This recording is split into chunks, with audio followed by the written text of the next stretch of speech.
आप सभी का मेरे इस YouTube चैनल में स्वागत है।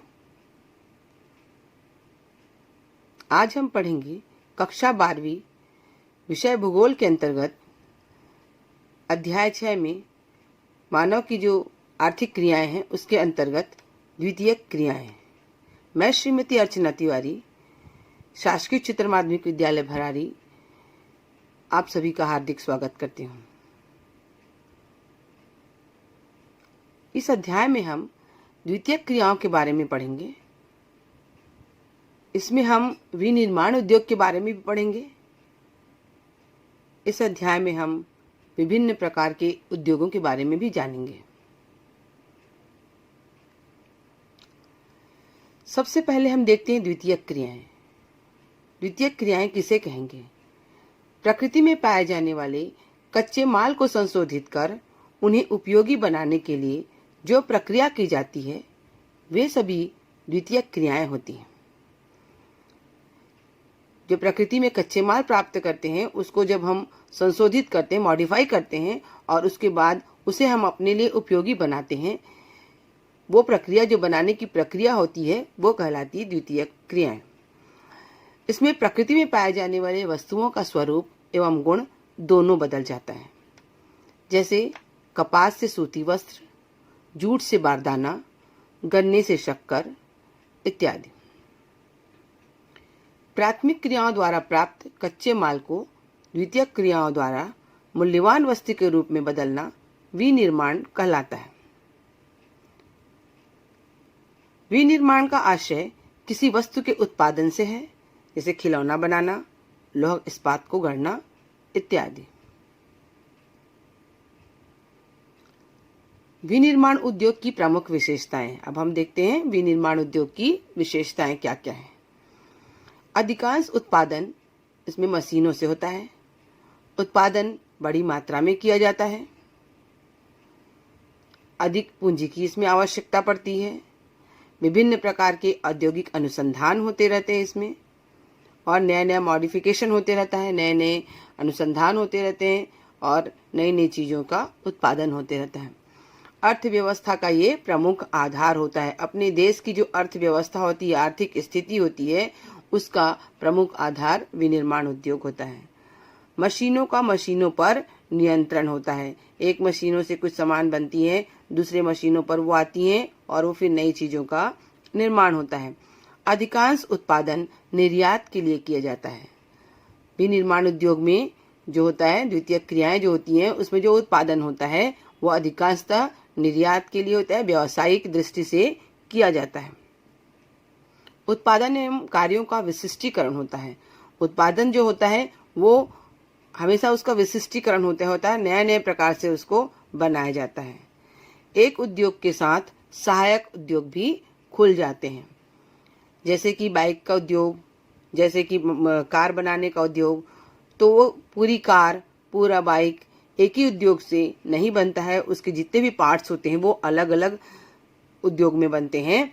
तो एक उद्योग जब खुलता है तो उसके साथ उसके सारे पार्ट्स बनाने के लिए भी उसके आसपास अलग अलग उद्योग खुल जाते हैं, उसके सहायक उद्योग कहलाते हैं, और वो सब मिलकर एक नई चीज का निर्माण करते हैं।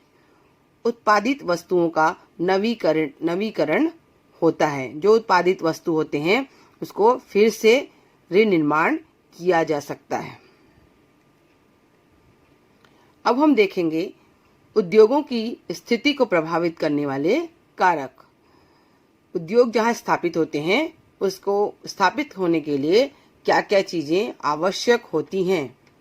कहीं पर अगर कोई उद्योग खुलता है तो क्या क्या चीजें आवश्यक होती हैं। जैसे पहला है कच्चा माल, दूसरा है ऊर्जा के स्रोत की निकटता, तीसरा है परिवहन एवं संचार की सुविधा, श्रम की उपलब्धता, जल की सुलभता, बाजार की निकटता, प्राकृतिक दशाएं भी उसमें आती हैं, फिर है सरकारी नीतियां भी आती हैं, पूंजी की सुलभता, और 10वां है पूरक एवं प्रतिस्पर्धक उद्योगों का होना। हम देखते हैं कच्चा माल। उद्योगों के लिए सबसे बड़ी आवश्यकता कच्चे माल की होती है। कोई भी उद्योग स्थापित करने के लिए सबसे प्रमुख आवश्यकता जो होती है वहां पर कच्चा माल। जब कोई प्राथमिक क्रिया द्वारा जो कच्चे माल निकलते हैं उन कच्चे मालों से ही उद्योगों में कच्चे माल उद्योग में आते हैं और वहीं से फिर उसको अपनी आवश्यकता अनुसार नए माल का निर्माण किया जाता है। तो कच्चे माल की आवश्यकता किसी भी उद्योग के लिए आवश्यक होती है। दूसरा है ऊर्जा स्रोतों की निकटता। जिस उद्योग को जिस प्रकार की ऊर्जा की आवश्यकता होती है वे उद्योग ऊर्जा स्रोतों के निकट बनाए जाते हैं। ऊर्जा जिससे हमको ऊर्जा मिलती है, जो ऊर्जा की आवश्यकता होती है, ऊर्जा अलग अलग प्रकार के होते हैं। विद्युत ऊर्जा, जल ऊर्जा और जल विद्युत ऊर्जा, और फिर पवन ऊर्जा, सौर ऊर्जा, इस प्रकार से अलग अलग प्रकार की ऊर्जा होती है, ऊर्जा के साधन है। तो जिस उद्योग के लिए जिस प्रकार की ऊर्जा की आवश्यकता पड़ती है वो ऊर्जा स्रोत जहां पर उद्योग स्थापित किए जा रहे हैं उसके पास में होना आवश्यक होता है, क्योंकि ऊर्जा की आवश्यकता किसी भी उद्योग को पूरे 24 घंटे पड़ती है और इसके लिए उसके पास में होना उसको आवश्यक होता है। तीसरा है परिवहन एवं संचार की सुविधा। कच्चे माल को कारखाने तक लाने के लिए एवं निर्मित माल को बाजार तक ले जाने के लिए परिवहन की सुविधा बहुत आवश्यक होती है। परिवहन की सुविधा अगर नहीं है तो कच्चा माल आपको उद्योग तक नहीं आ पाएगा और जो बना हुआ माल है वो बाजार तक नहीं जा पाएगा। इसलिए परिवहन की सुविधा बहुत जरूरी होती है। चौथा है श्रम की उपलब्धता। उद्योगों को चलाने के लिए कुशल एवं सस्ते श्रमिकों की आवश्यकता पड़ती है। अतः जो उद्योग जहां पर स्थापित है वहां पर ये आवश्यक होता है कि हमको कुशल एवं सस्ते श्रमिक उपलब्ध हों। इसके पांचवा है जल की सुलभता। उद्योगों के लिए जो बड़े बड़े उद्योग खुलते हैं तो उसके लिए बहुत सारे जल की आवश्यकता पड़ती है, बहुत अधिक जल की आवश्यकता पड़ती है। अतः उद्योगों के लिए जल की निकटता भी बहुत अधिक आवश्यक है, क्योंकि जल के पास ही अगर उद्योग लगते हैं तो उनको 24 घंटे जल सुलभ हो सकेगा। अगला है नेक्स्ट बाजार की निकटता। उत्पादित माल के खपत के लिए बाजार की निकटता आवश्यक होती है। अगर किसी उद्योग में कोई माल उत्पादित हो रहा है और बहुत दूर कई 300-400 किलोमीटर दूर अगर उसके बाजार है तो वहां तक लाने जाने में ही उसको बहुत ज्यादा समय और धन की खपत हो जाएगी, इसलिए उसको कोई लाभ नहीं मिलेगा। इसलिए आवश्यक है कि उद्योग जहां पर स्थापित हों उसके आसपास बाजार उपलब्ध हों। फिर है प्राकृतिक दशाएं। जहां जिस प्रकार की प्राकृतिक दशाएं होंगी वहां उस प्रकार के उद्योग स्थापित होंगे। जैसे कि काली मिट्टी में कपास का उत्पादन होता है और जहां कपास उत्पादित होगा वहीं पर ही सूती वस्त्र उद्योग स्थापित होंगे। जहां चावल का उत्पादन अधिक होगा वहां पर चावल से रिलेटेड जो भी उद्योग हैं वो वहां पर स्थापित होंगे। इस प्रकार प्राकृतिक दशाएं भी उद्योगों की स्थापना को प्रभावित करती हैं। अगला है सरकारी नीतियां। सरकार संतुलित आर्थिक विकास के लिए सरकार की नीतियां महत्वपूर्ण होती हैं। अगर कोई अपना निजी उद्योग स्थापित करना चाह रहा है और सरकार की जो नीतियां हैं, नियम है, कानून है वो बहुत कड़े होंगे, उनके लिए बहुत सारे रिस्ट्रिक्शंस हो जाएंगे, तो उससे क्या होगा कि सरकार की नीतियां कड़ी होने से वो वहां पर उद्योग स्थापित नहीं कर पाएंगे। इसलिए सरकार की नीतियां जो होती हैं उद्योगों को बहुत प्रभावित करती हैं। सरकार को अपना नियम, अपनी नीतियां थोड़ी सी लचीली बनानी चाहिए। 9वां है पूंजी की सुलभता। उद्योगों को लगाने के लिए भारी पूंजी निवेश की आवश्यकता पड़ती है। मतलब बिना पूंजी के कोई उद्योग लगाया नहीं जा सकता, धन की आवश्यकता पड़ती है। छोटे उद्योगों के लिए कम धन की आवश्यकता पड़ती है और बड़े उद्योगों के लिए अधिक धन या पूंजी की आवश्यकता पड़ती है। 10वां है पूरक एवं प्रतिस्पर्धक उद्योगों का होना। अनेक उद्योग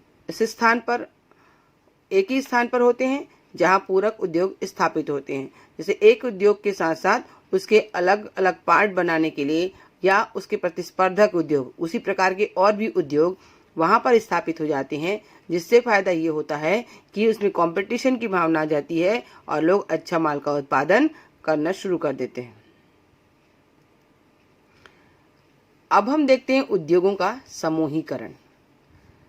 वह विस्तृत क्षेत्र जहां विविध उद्योगों के साथ अनेक सहायक एवं पूरक उद्योग स्थापित हो जाते हैं, तथा जिसका आपस में घनिष्ठ संबंध होता है औद्योगिक समूह कहलाते हैं।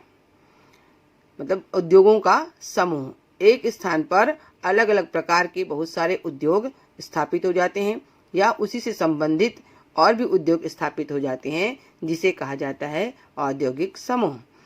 उद्योगों का जमाव उस क्षेत्र की भूदृश्य में व्यापक परिवर्तन ला देता है। जैसे कि हम देखते हैं कि भिलाई स्टील प्लांट, भिलाई पहले एक गांव के सदृश था, लेकिन जब वहां पर प्लांट की स्थापना हुई तो उसके साथ साथ बहुत सारे और भी उद्योग स्थापित हो गए और साथ ही साथ और उससे संबंधित उनकी आवश्यकताओं की पूर्ति के लिए बहुत सारे हॉस्पिटल्स, स्कूल, ये सारी चीज़ें, उनकी आवश्यकताओं की चीज़ों की भी वहाँ पर स्थापना हो गई। और जिससे क्या हो गया, वो जो एक छोटा सा गांव था एक बहुत बड़े महानगर के रूप में बदल गया, अर्थात उसके भूदृश्य में परिवर्तन हो गया। अब हम देखते हैं औद्योगिक समूहीकरण क्षेत्र की क्या विशेषताएं हैं। ऐसे क्षेत्रों में कई छोटे बड़े नगर आपस में मिल जाते हैं। एक छोटा सा क्षेत्र होता है और तो उसको बढ़ाने के लिए आसपास के छोटे बड़े नगरों को उसमें मिला दिया जाता है। इससे क्या होता है, वो जो गांव होता है वो शहर में बदल जाता है। इस प्रकार ग्रामीण आबादी बहुत कम हो जाती है। ऐसे क्षेत्रों की जनसंख्या मुख्यतः नगरीय व्यवसाय पर निर्भर होती है। ऐसे क्षेत्रों में उद्योगों की संख्या प्रायः अधिक होती है। वहाँ औद्योगिक क्षेत्र ही बन जाता है, इसलिए वहाँ पर उद्योग ही ज़्यादा होते हैं। इन क्षेत्रों में परिवहन का पर्याप्त विकास हो जाता है। परिवहन के साधनों का विकास हो जाता है। एक स्थान से दूसरे स्थान पर कच्चा माल लाने, बाजार तक बने हुए माल को ले जाने और अपनी अन्य आवश्यकताओं के लिए परिवहन के साधनों का पर्याप्त विकास किया जाता है। अब हम देखते हैं उद्योगों का वर्गीकरण। विनिर्माण उद्योगों का वर्गीकरण उनके आकार, कच्चा माल एवं उत्पादन के आधार पर किया जाता है। उद्योगों का वर्गीकरण जो है उसको अलग अलग डिफाइन किस प्रकार से किया जाता है, वो है पहला आकार के आधार पर, कच्चे माल के आधार पर और उत्पादन के आधार पर। आकार के आधार पर 3 प्रकार के उद्योग लगाए जाते हैं। कुटीर उद्योग, दूसरा है बड़े पैमाने के उद्योग, दूसरा है छोटे पैमाने के उद्योग और तीसरा है बड़े पैमाने के उद्योग। दूसरा है कच्चे माल पर आधारित उद्योग। इसमें कृषि पर आधारित उद्योग होते हैं, खनिज पर आधारित उद्योग, रसायन पर आधारित उद्योग, वन आधारित उद्योग और 5वां है पशु पर आधारित उद्योग। उद्योगों का वर्गीकरण जानने के लिए हम इस प्रकार से चार्ट बना लें अगर, तो चार्ट बना के उसको याद करने में बहुत सुविधा होगी और किसी बच्चे को फिर ऐसा नहीं होगा कि उसको याद नहीं होगा। तो आप सभी इसमें चार्ट बनाएंगे इस प्रकार से तो बहुत जल्दी याद होता है। उत्पादन के आधार पर 2 प्रकार के उद्योग होते हैं, आधारभूत उद्योग, उपभोक्ता उद्योग। चौथा है स्वामित्व के आधार पर सार्वजनिक क्षेत्र के उद्योग, दूसरा है निजी क्षेत्र के उद्योग और तीसरा है संयुक्त क्षेत्र के उद्योग। सबसे पहले हम देखेंगे आकार के आधार पर। उपयोग में लाई गई पूंजी, श्रमिकों की संख्या तथा उत्पादन की मात्रा के आधार पर ये उद्योग लगाए जाते हैं। श्रमिक की संख्या वहाँ पर कितनी है, कितनी उत्पादन वहाँ पर संभव है, कितनी पूंजी लगाई जा रही है, ये उस उद्योग के आकार के ऊपर डिपेंड करता है कि हम कुटीर उद्योग लगा रहे हैं, छोटे पैमाने के उद्योग लगा रहे हैं कि बड़े पैमाने के उद्योग स्थापित कर रहे हैं। सबसे पहले हम देखेंगे कुटीर उद्योग। गांव में रहने वाले पारिवारिक सदस्य मिलकर अपनी क्षमता अनुसार कार्य करते हैं। कुटीर उद्योग में गांव में रहने वाले जो लोग होते हैं वही लगाते हैं। इसमें पारिवारिक सदस्य ही लगे होते हैं। इसमें बाहर से किसी और भी काम करने वाले श्रमिकों की आवश्यकता नहीं पड़ती है। इन उद्योगों में परंपरागत यंत्रों का प्रयोग किया जाता है। जो अपने पास परंपरागत जितने भी सामग्रियां हैं, यंत्र हैं, उद्योग स्थापित करने के, काम करने के लिए उन्हीं यंत्रों का प्रयोग किया जाता है। कुटीर उद्योगों में स्वामित्व व्यक्तिगत या परिवार का होता है। इसमें जो स्वामी होता है इस उद्योग का वो होता है या तो कोई व्यक्ति अपना पर्सनल होगा, व्यक्तिगत होगा, या फिर उसके परिवार के लोग मिलकर करते हैं तो वो पूरा पारिवारिक होगा। ऐसे उद्योग प्रायः ग्रामीण क्षेत्रों में विकसित होते हैं। ये उद्योग, कुटीर उद्योग ग्रामीण क्षेत्रों में ही लगाए जाते हैं, वहीं पर ये विकसित होते हैं। इस उद्योग के अंतर्गत जैसे कि तेल घानी, तेल निकालने के लिए उद्योग लगाए जाते हैं। रंगाई छपाई करने वाला उद्योग लगाया जाता है। माचिस बनाने का उद्योग होता है। मोची का उद्योग होता है। कुम्हार जो होता है अपने मिट्टी के बर्तन बनाने के लिए अपना उद्योग लगाता है। इस प्रकार कुटीर उद्योग में ये सब लोग लगे हुए होते हैं। उसके बाद है छोटे पैमाने के उद्योग। यहाँ पर मैं छोटे पैमाने के उद्योग और बड़े पैमाने के उद्योग को एक साथ लिखी हूँ, जैसे हम उसमें अंतर स्थापित कर रहे हैं, इस प्रकार से दिया हुआ है। और अधिकांशतः प्रश्न इसी प्रकार से आता है कि छोटे पैमाने के उद्योग और बड़े पैमाने के उद्योग में अंतर बताइए या अंतर स्थापित कीजिए। तो इसी प्रकार से इसको लिख के अपने को याद करना है ताकि दोनों एक साथ अपने को याद हो जाए। यहाँ पर हम सबसे पहले देखेंगे छोटे पैमाने के उद्योग। इसमें कम पूंजी की आवश्यकता होती है। छोटे पैमाने के उद्योग में पूंजी की आवश्यकता कम होती है। इसमें ये मध्यम स्तर वाले उद्योग होते हैं, ना बहुत छोटे होते हैं ना बहुत बड़े होते हैं। इसमें कम से कम एवं छोटी मशीनों की आवश्यकता पड़ती है। इस छोटे पैमाने के उद्योग में बहुत बड़ी बड़ी मशीनों की आवश्यकता नहीं होती है। इसमें स्थानीय कच्चे माल का ही प्रयोग किया जाता है। जो आसपास जो कच्चे माल मिलते हैं उसी को आसपास के शहरों में छोटे उद्योग लगाकर उसका उपयोग किया जाता है। छोटे पैमाने के उद्योग में कम श्रमिकों की आवश्यकता होती है और कुशल भी ना हो तो भी चलता है। जैसे चमड़ा उद्योग, टेलीविज़न, सिलाई मशीन बनाने का उद्योग, चावल दाल की मिलें, रंग रोगन आदि के जो उद्योग हैं वो सब छोटे पैमाने उद्योग के अंतर्गत आते हैं। अब हम देखेंगे बड़े पैमाने के उद्योग। इसमें अधिक पूंजी की आवश्यकता होती है। ये बड़े पैमाने के उद्योग होते हैं, बहुत बड़े बड़े स्तर का इसमें उत्पादन किया जाता है और इसमें अधिक एवं बड़ी बड़ी मशीनों की आवश्यकता होती है। इसके लिए कच्चा माल आयात करना पड़ता है, मतलब कच्चा माल इसको बहुत दूर दूर से मंगाना पड़ता है। कच्चे माल का आयात करना पड़ता है। अपने स्थानीय कच्चे माल के प्रयोग से ही बड़े पैमाने के उद्योग नहीं चलते। इसमें अधिक एवं कुशल श्रमिकों की आवश्यकता होती है।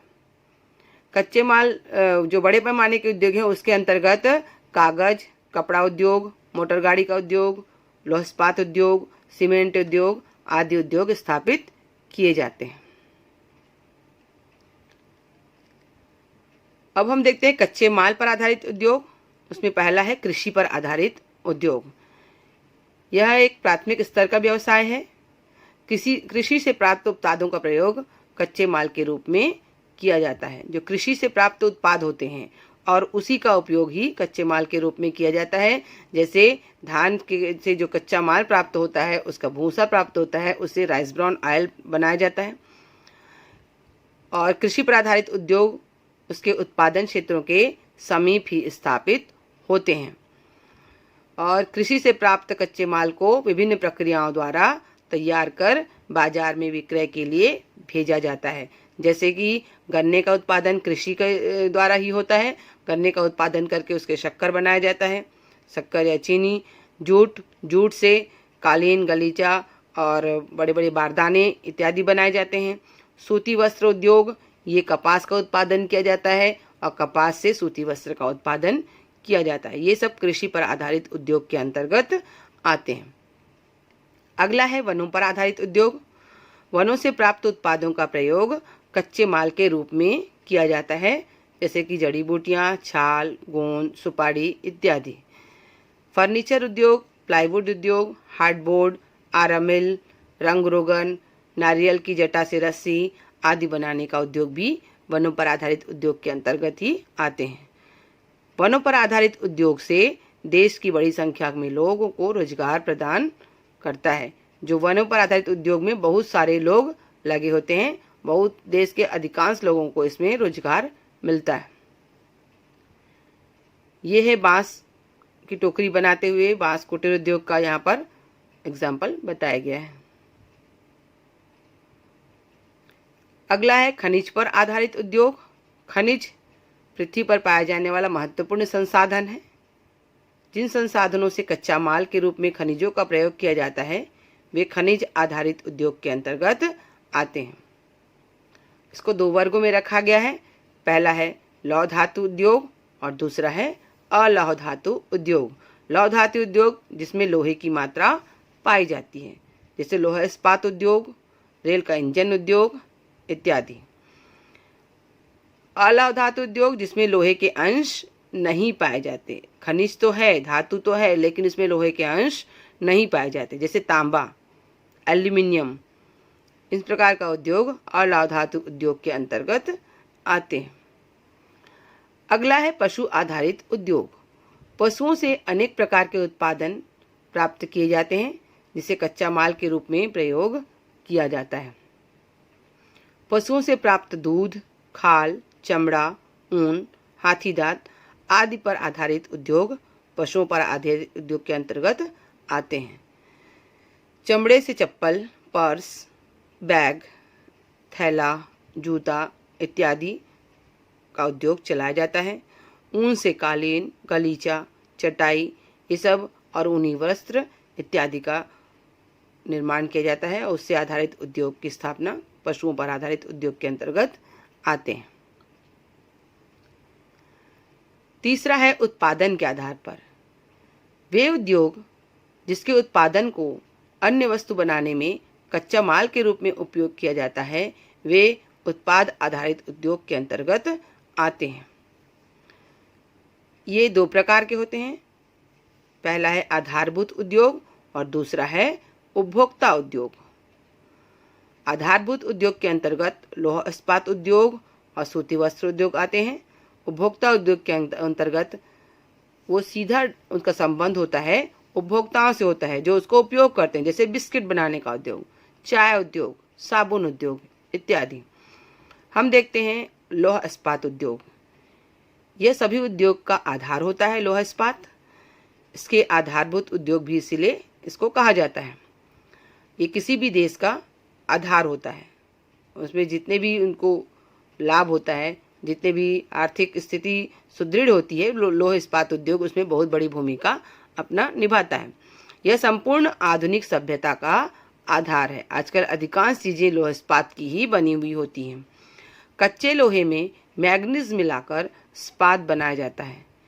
जो लोहा इस्पात होता है, वो जो कच्चा लोहा जब हम खनन करते हैं तो उसको कच्चे लोहे के रूप में प्राप्त होता है और उस कच्चे लोहे में जब मैग्नीज मिलाया जाता है और मैग्नीज मिलाते हैं तभी वह इस्पात के रूप में बनता है।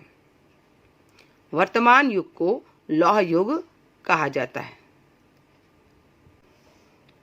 और सूती वस्त्र उद्योग का प्रारंभ ब्रिटेन में 18वीं शताब्दी में हुआ। इसके क्षेत्र हैं ब्रेडफोर्ड, ग्लासगो, पेंसले, नटिंघम, ओल्डम, बोस्टनबरी इत्यादि। लौह इस्पात उद्योग के क्षेत्र भी हैं। विश्व में 6 देश कुल उत्पादन का 60% लौह इस्पात उत्पन्न करते हैं। ये देश हैं सोवियत संघ, संयुक्त राज्य अमेरिका, जापान, पश्चिम जर्मनी, चीन, फ्रांस। ये बड़े क्षेत्र हैं। इसके साथ ही साथ अन्य क्षेत्र भी हैं, जैसे इटली, ब्रिटेन, भारत। अब हम देखते हैं चौथा, स्वामित्व के आधार पर। स्वामित्व मतलब इसका स्वामी कौन है, इसका जो ओनर है, उसको बनाने वाला है, उद्योग स्थापित करने वाला व्यक्ति कौन है या कौन सा संस्था है।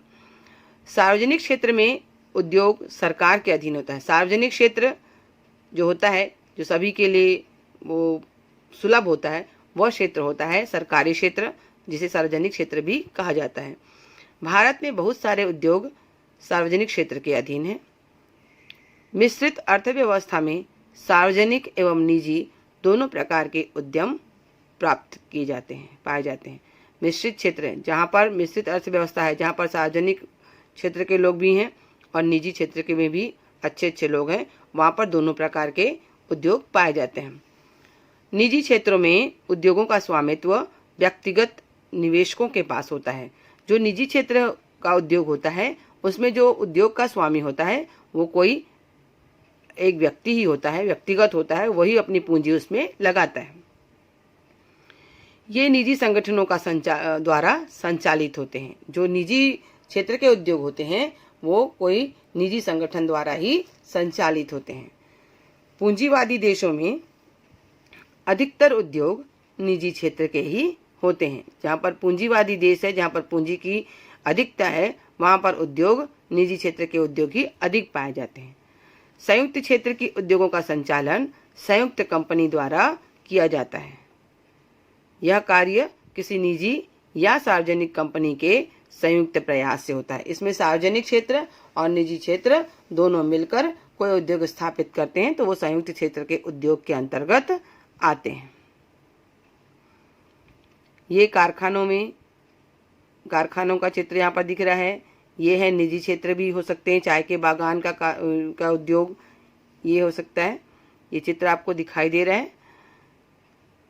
और इस प्रकार से जो आर्थिक क्रियाओं के अंतर्गत हमारी द्वितीयक क्रियाओं वाला पाठ है वो यहीं पर समाप्त होता है। अगली कक्षा में हम तृतीयक एवं चतुर्थक क्रियाओं के बारे में पढ़ेंगे।